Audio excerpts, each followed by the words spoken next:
sugeng enjing kabagyan kawilujengan mugi tansah kajiwa kasalira dumateng kula panjenengan sedaya. Ingkang dahat kinurmatan panjenenganipun Bapak Muhammad Wantoro, Kepala Sekolah SMP Negeri 1 Jetis. Ingkang kula hormati Bapak Ibu Guru, karyawan karyawati, saha para kanca ingkang sutresna.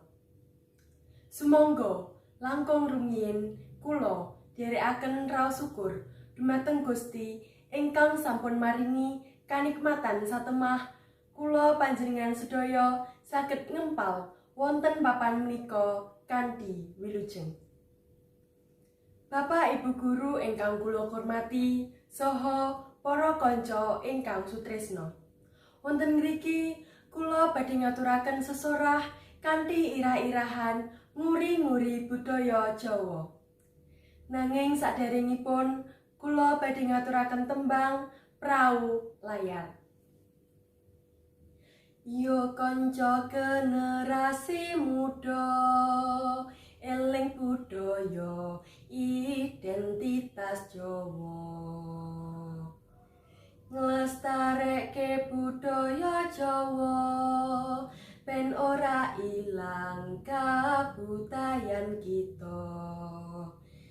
Alon coketut ombak ing jaman mandeka, kanthi waspada aja ngalekake tradisi Jawa.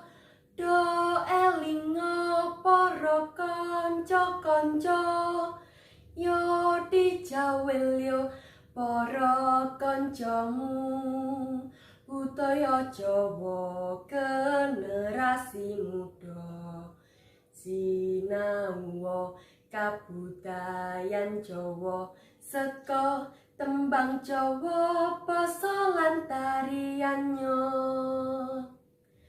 Yo dijawil yo para kancamu, gawe obombong ring budaya kita. Prayogane padha dilestarekno kanggo sakteruse jaga budaya Jawa. Budaya Jawa dados pratandha pribadi minangka bangsa Jawa. Kita sedaya kedah nggadahi raos bombong dumateng budaya menika lan ugi kedah ngupayakaken supados budaya menika saged lestari kagem generasi penerus.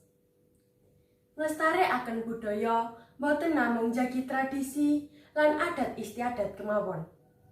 Nanging nambah wawasan lan pangertosan punika kalebet saking nglestarekaken budaya. Kita sedaya saged maringi kawruh piwucal kagem generasi penerus. Kawitan saking basa, tarian, tembang, lan sapanunggalanipun.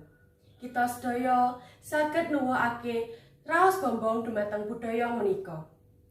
Dudutan ingkang saged dipun pendet saking andharan punika inggih menika, kita sedaya saged njagi lan nglestarekaken budaya Jawa kagem generasi penerus. Monggo kanca-kanca kita kedah sami nglestarekaken budaya Jawa. Mekaten kala wau sesorah ingkang saged kula aturaken mugi-mugi migunani kagem kula panjenengan sedaya.